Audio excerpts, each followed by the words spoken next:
À Pretoria, 7 ans de poursuite se condensent en un jugement.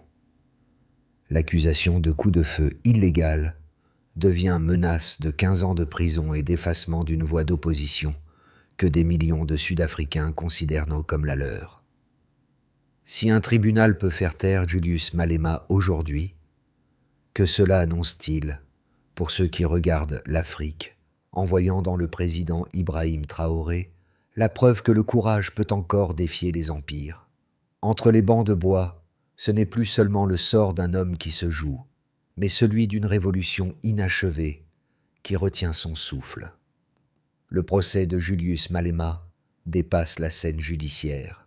Il questionne la promesse même de la liberté africaine. Sous la lumière crue des caméras, chaque mot du juge peut effacer une décennie de lutte politique. L'enjeu ne réside pas seulement dans le sort d'un député, c'est la crédibilité d'un continent qui se mesure.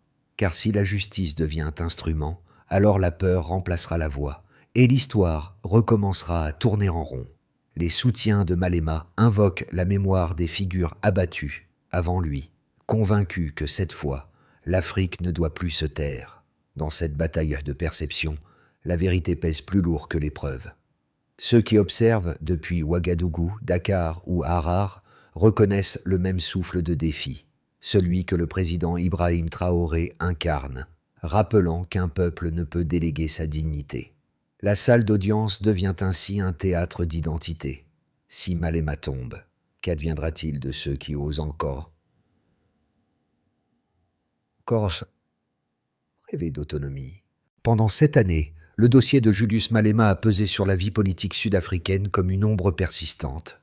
Et c'est déjà une première réponse à la question posée au début. Oui, un procès peut redessiner le destin d'un continent entier. Car derrière une simple accusation de coup de feu tiré en l'air lors d'un rassemblement politique en 2018, les procureurs ont laissé planer la menace de 15 ans de prison et l'exclusion automatique du Parlement, ce qui réduirait au silence la principale voix d'opposition radicale du pays. Pour les partisans de Malema, ce n'est pas une affaire de balistique, mais une campagne de peur soigneusement emballée dans le langage du droit. Ils observent qu'aucune douille n'a été retrouvée, qu'aucune image irréfutable n'a confirmé le tir, et que l'homme censé lui avoir remis l'arme a lui-même été acquitté. Dans ce décalage entre l'absence de preuves solides et la sévérité potentielle de la peine, beaucoup croient reconnaître un vieux scénario africain, celui où la loi se transforme en instrument de dissuasion contre ceux qui remettent en cause l'ordre foncier et économique. Plus de 3 décennies après la fin officielle de l'apartheid, près de 75% des terres arables restent concentrées entre les mains d'une minorité blanche, tandis que la majorité noire vit sur des fragments de territoire, de promesses et de souvenirs de lutte. Lorsque Malema réclame l'expropriation sans indemnisation, il ne parle pas seulement de hectares et de titres de propriété. Il réactive la question fondamentale de savoir à qui appartient réellement le sol africain. C'est précisément cette question qui fait résonner le nom d'Ibrahim Traoré au-delà du Burkina Faso. Car, pour une partie de l'opinion, le président, qui a osé reprendre le contrôle des ressources nationales, incarne la version vivante de ce que Malema prêche dans les rues sud-africaines.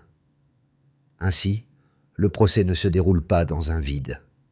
Il s'inscrit dans une chaîne de causes et de conséquences où chaque verdict devient un signal adressé à tous ceux qui, de Pretoria à Ouagadougou, défient encore l'architecture héritée des empires.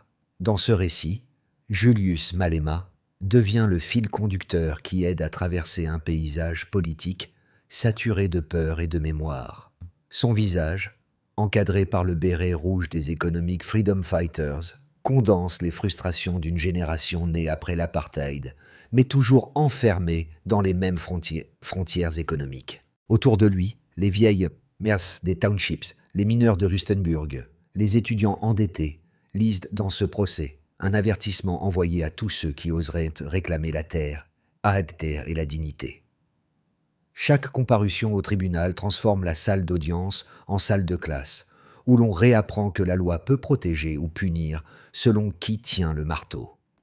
En filigrane, la référence au président burkinabé Ibrahim Traoré trace un pont silencieux entre Pretoria et Ouagadougou. D'un côté, un leader civil jugé, de l'autre, un chef d'État militaire contesté par les puissances extérieures pour avoir voulu que le Burkina Faso contrôle ses propres ressources. Pour les sous-spectateurs qui suivent ces affaires, comme on suit les dernières Burkina Faso News, le message semble clair. Quand un dirigeant incarne trop visiblement l'idée que le sol, l'or ou le manganèse doivent profiter d'abord aux habitants, il devient rapidement un problème à gérer.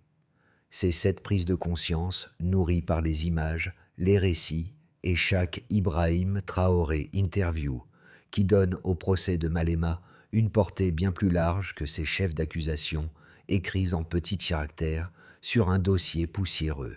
La chronologie de l'affaire commence bien avant le jour du jugement, dans un terrain boueux où politique et mémoire se mêlent.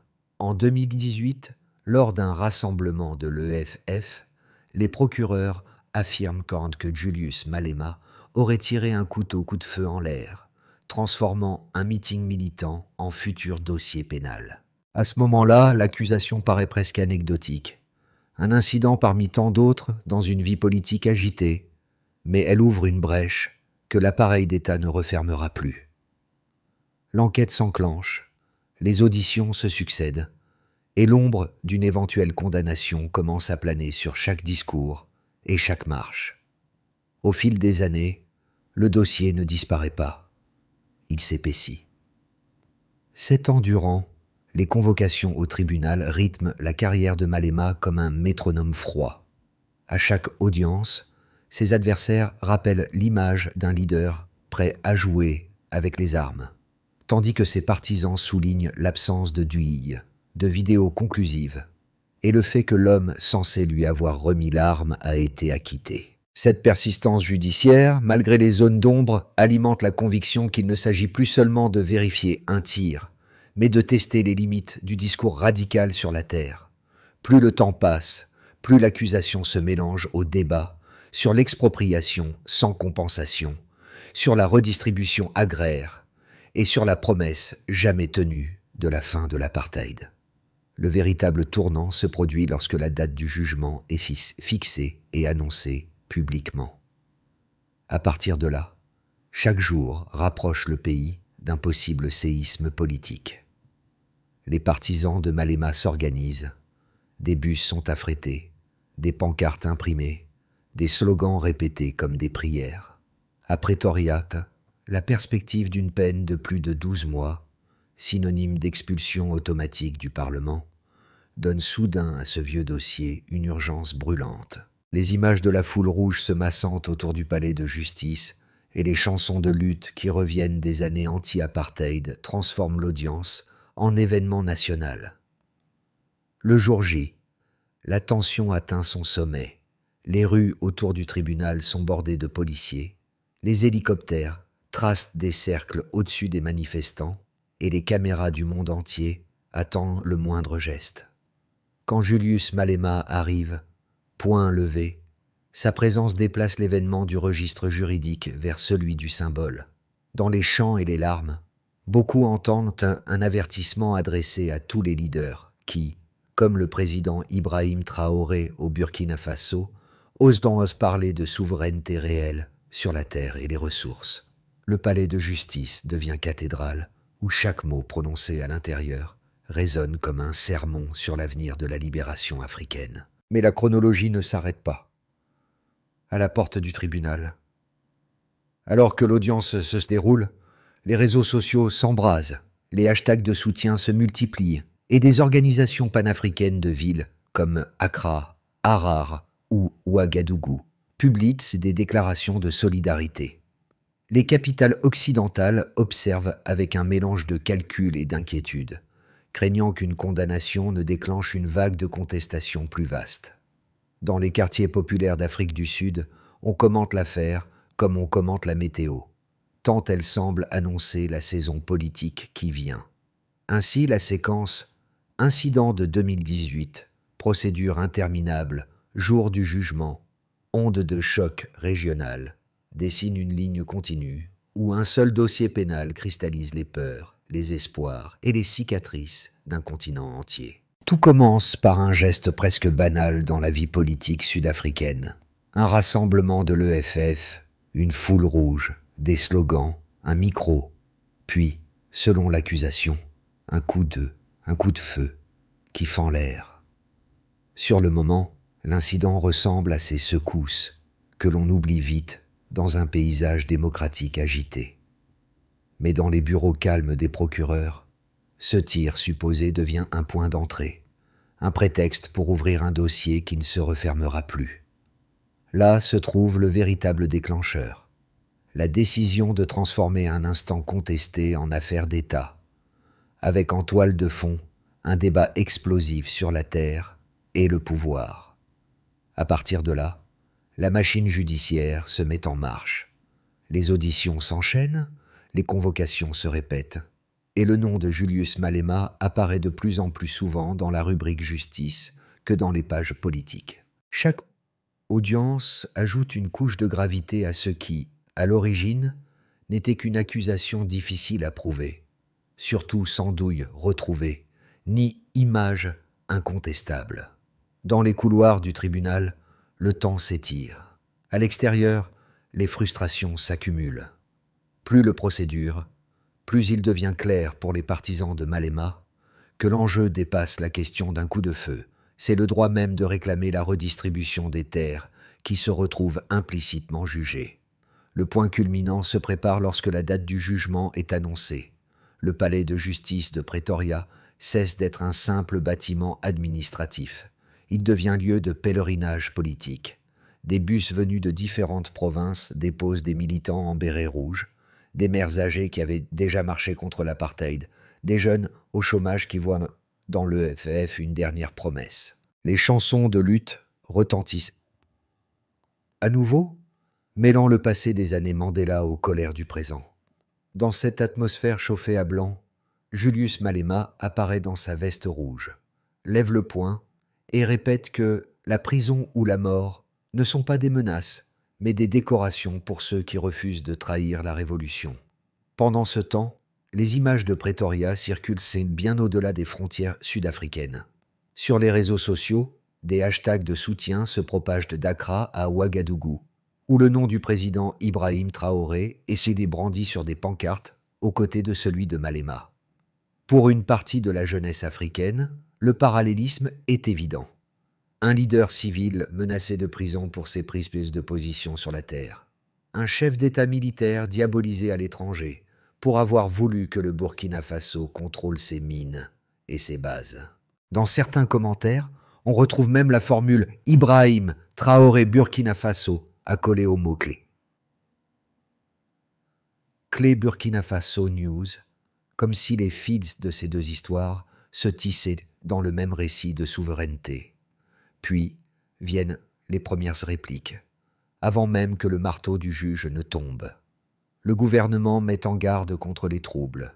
Les médias occidentaux insistent sur la nécessité de stabilité et décrivent l'EFF comme une force de perturbation. Les partisans, eux, entendent un message inverse. On leur dit que revendiquer la terre, refuser la pauvreté et contester l'ordre établi peuvent en conduire à la prison. Dans les townships, un homme résume la situation en quelques mots. S'ils ont mis Mandela en cage et qu'ils veulent maintenant enfermer Malema, c'est que la liberté n'a jamais été achevée. Si. Le fil des événements mène d'un incident contesté en 2018 à une confrontation ouverte entre un État inquiet, un mouvement décidé à ne pas reculer et un continent qui observe en se demandant qui sera le prochain à payer le prix du courage, après des figures comme Julius Malema et Ibrahim Traoré. La bataille des faits commence avec les chiffres, car même les symboles ont besoin de preuves. Sous l'apparence juridique du dossier, 3 indicateurs structurent l'affaire: la durée de la procédure, l'inégalité foncière et la perception populaire. On peut d'abord rappeler une première donnée, à savoir 7 ans de procédure. Dans un pays où la majorité des affaires pénales se bouclent en moins de 18 mois, un délai aussi long révèle non pas la complexité du dossier, mais l'ampleur du calcul politique. Chaque audience, chaque report, chaque motion ajoute une strate d'usure psychologique. Pour les soutiens de Julius Malema, cette lenteur est une stratégie. User la résistance du mouvement, détourner l'énergie militante vers la défense d'un seul homme.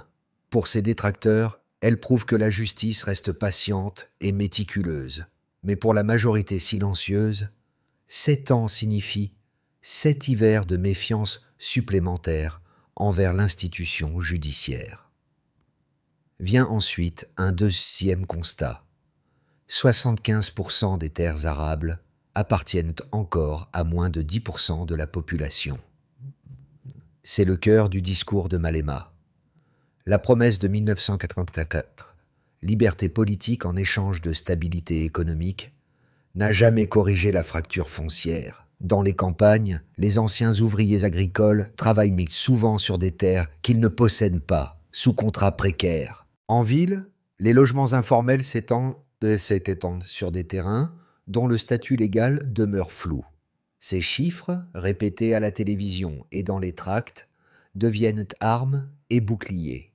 Pour les uns, preuve d'un déséquilibre historique. Pour les autres, prétexte à un radicalisme dangereux.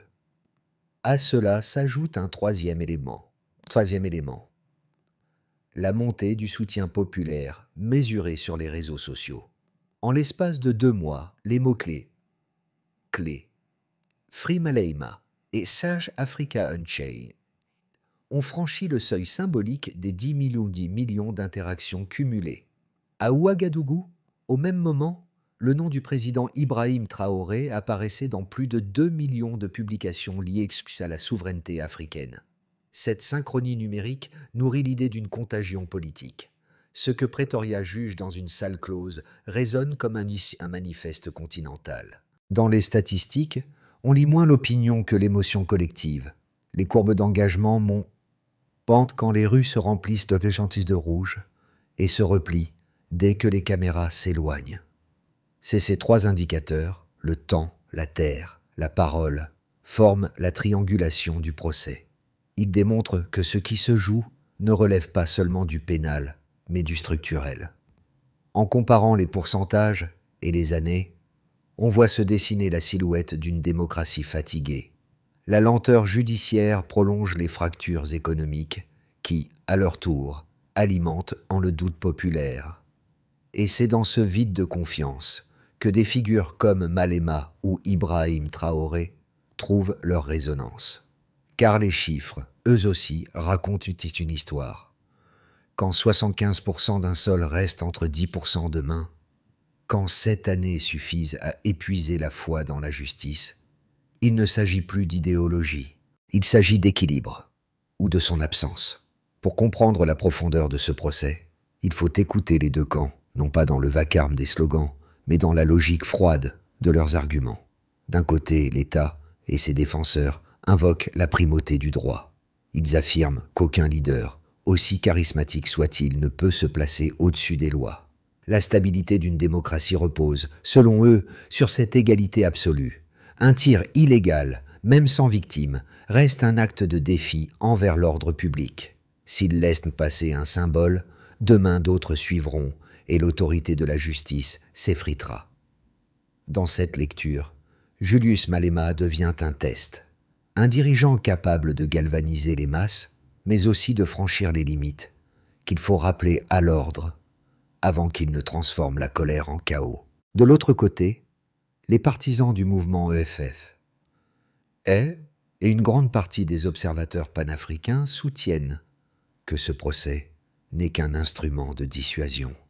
Ils rappellent qu'aucune preuve concrète n'a été trouvée, qu'aucune douille n'a été produite et qu'un co-accusé a été acquitté. Pour eux, la justice ne juge pas un acte, mais une idée, celle d'une Afrique qui réclame à nouveau la terre et les ressources qu'on lui a confisquées. Dans ce récit, Malema n'est pas un fauteur de troubles, mais le miroir d'un malaise historique. Chaque minute passée à la barre devient le prolongement du procès moral intenté jadis à Mandela, à Sankara ou à Lumumba. Ces voix punies pour avoir dit trop tôt ce que l'histoire finira par admettre. Le débat atteint son intensité maximale lorsque le nom d'Ibrahim Traoré est cité dans les échanges internationaux. Pour les élites occidentales, le parallèle est dangereux. L'un incarne la révolte civile, l'autre la souveraineté militaire, mais tous deux partagent la même hérésie, celle de croire que l'Afrique peut décider seule. Et pourtant, dans les rues de Pretoria comme dans les marchés de Ouagadougou, ces deux figures sont évoquées non comme des menaces, mais comme des rappels. Quand la loi cesse d'être perçue comme juste, la désobéissance devient morale. C'est là que se joue la ligne de fracture, entre l'obéissance au système et la fidélité à une vérité plus ancienne que les constitutions. Le silence est devenu verdict. À mi-parcours du procès, alors que la sentence n'est pas encore tombée, un basculement s'opère.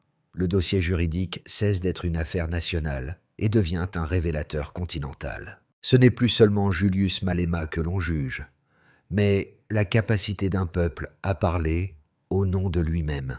Les caméras s'attardent sur les visages des partisans, mais le véritable changement se déroule ailleurs, dans la façon dont l'Afrique regarde ce procès comme un miroir.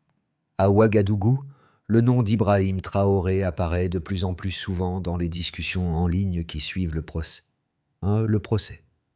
de Malema. Pour beaucoup, la coïncidence n'est pas fortuite. Deux jeunes dirigeants, issus de contextes différents, mais unis par la même conviction que la dignité nationale n'est pas négociable. Ce parallèle, d'abord discret, devient l'axe central d'un récit collectif. L'un lutte contre un tribunal, l'autre contre des puissances étrangères, mais tous deux rappellent que la souveraineté reste le dernier champ de bataille. Et à cet instant précis, le spectateur comprend que ce procès n'a jamais été qu'une étape, le point de bascule d'un continent qui se réveille lentement, à sa propre voix. Les conséquences possibles du procès de Julius Malema ne se mesurent pas seulement en années de prison ou en articles de loi, mais en ondes de choc traversant plusieurs couches de la société. Pour les pauvres et les sans-terre d'abord, ce que l'on pourrait appeler, en simplifiant, le camp des laissés-pour-compte, l'issue du jugement sera l'un des signaux les plus clairs de ces dernières décennies. Si Malema est condamné et expulsé du Parlement, beaucoup y verront la confirmation que leurs revendications sur la terre, la dignité, n'ont pas de place dans le langage officiel de la démocratie sud-africaine. Dans les villages ruraux, où des familles cultivent des parcelles appartenant encore à de grands propriétaires, le message sera brutal. Réclamer trop fort un autre partage de la richesse peut coûter la liberté à celui qui parle en votre nom.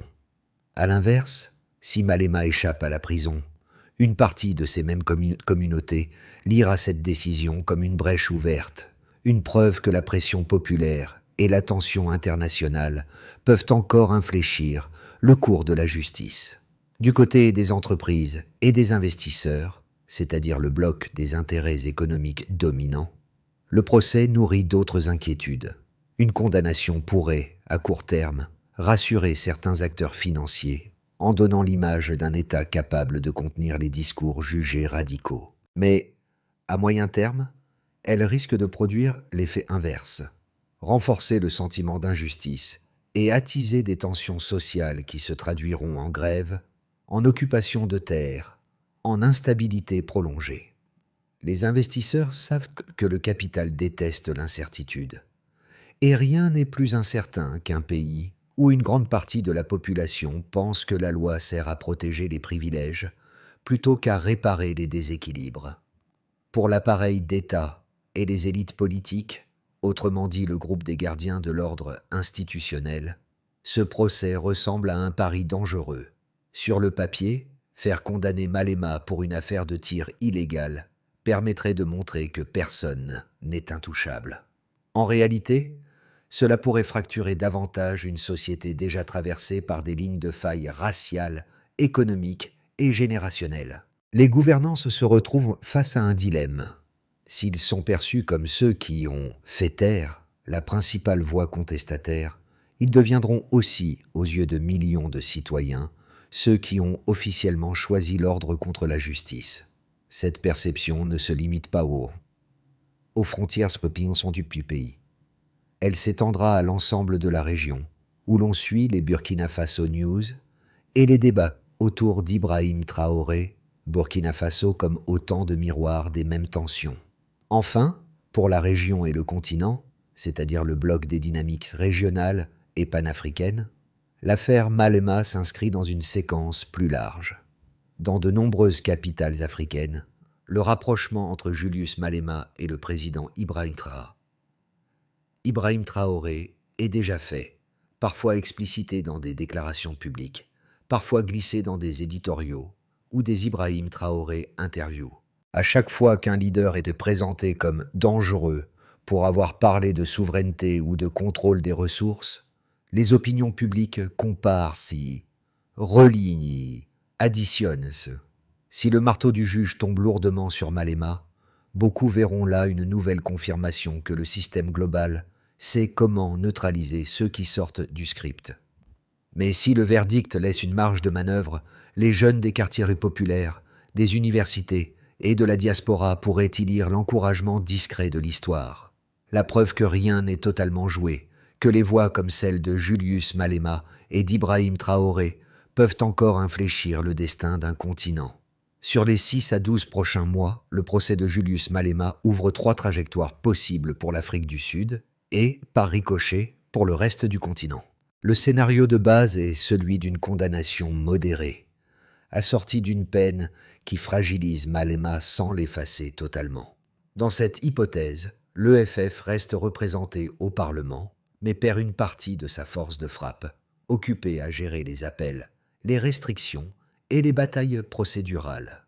Les manifestations éclatent par vagues, parfois massives, mais limitées dans le temps, et l'État mise sur l'usure pour reprendre la main. La colère reste vive dans les townships et les campagnes. Cependant, elle se transforme davantage en amertume qu'en soulèvement durable.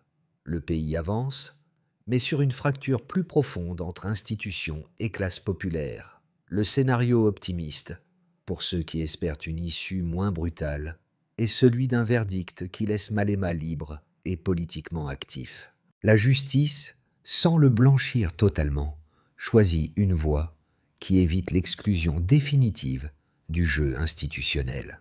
Cette décision désamorce une partie des tensions immédiates. Les manifestations se transforment en rassemblements de victoire. La presse internationale parle d'un test de résilience démocratique plutôt que d'enterrement de l'opposition. Dans ce cadre, le débat sur la terre et la redistribution ne disparaît pas, mais il se déplace vers des négociations plus visibles, poussant le pouvoir en place à proposer au moins des réformes symboliques pour calmer la rue. La prochaine année devient alors un espace de bras de fer politique intense, mais encore contenu dans le cadre parlementaire. Le scénario du pire, enfin, est celui d'une lourde condamnation perçue comme un acte punitif. Malema est écarté durablement du Parlement, l'EFF perd son visage le plus reconnaissable et les partisans interprètent le jugement comme la preuve que l'État protège les privilèges plutôt que la justice. Dans ce cas, les 6 à 12 mois qui suivent sont marqués par des manifestations étendues, des grèves, des blocages et une répression policière plus visible.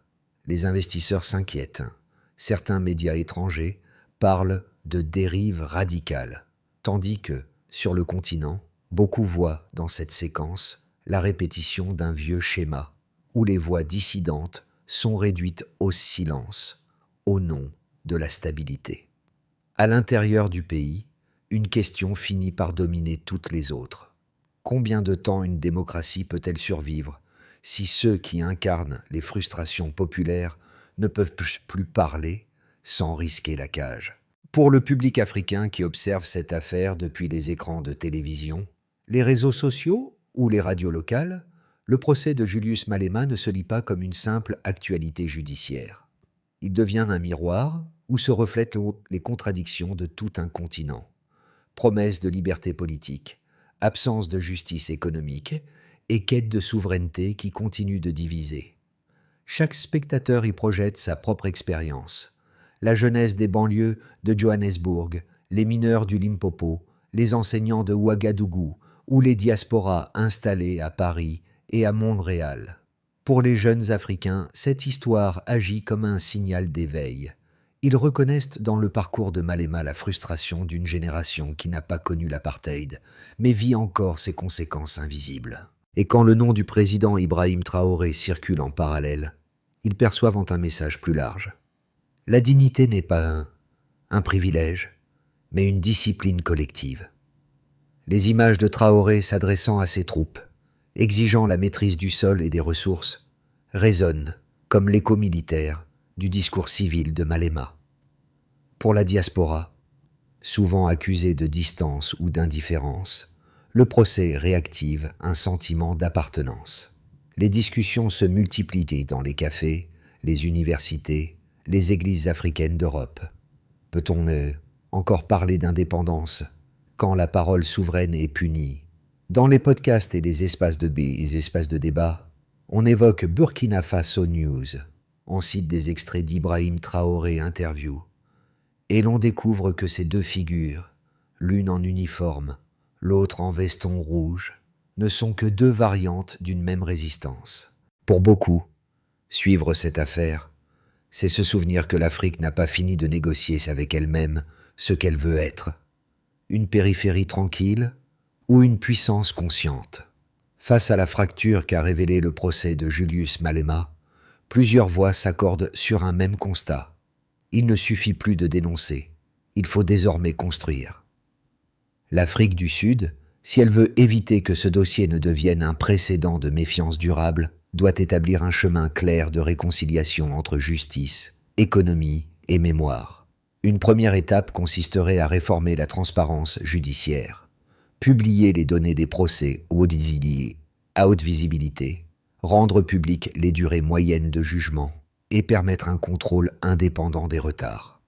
Ce simple geste restaurerait la confiance dans l'institution et réduirait la perception d'un droit à deux vitesses. Une deuxième étape serait de relancer le débat sur la terre sans diabolisation. Créer un cadre où syndicats agricoles, communautés locales et institutions financières peuvent dialoguer sans se craindre. Cette discussion, menée sous l'œil des médias, mais hors des arènes partisanes, serait la première démonstration d'une souveraineté lucide. Une troisième étape pourrait consister à éduquer par la mémoire. Dans les écoles, rappeler que l'égalité juridique n'efface pas les inégalités économiques, mais qu'elle peut en devenir le levier. C'est à ce carrefour qu'intervient l'exemple du président Ibrahim Traoré. En liant indépendance politique et maîtrise des ressources, il offre un modèle d'action concrète que d'autres nations peuvent adapter sans le copier.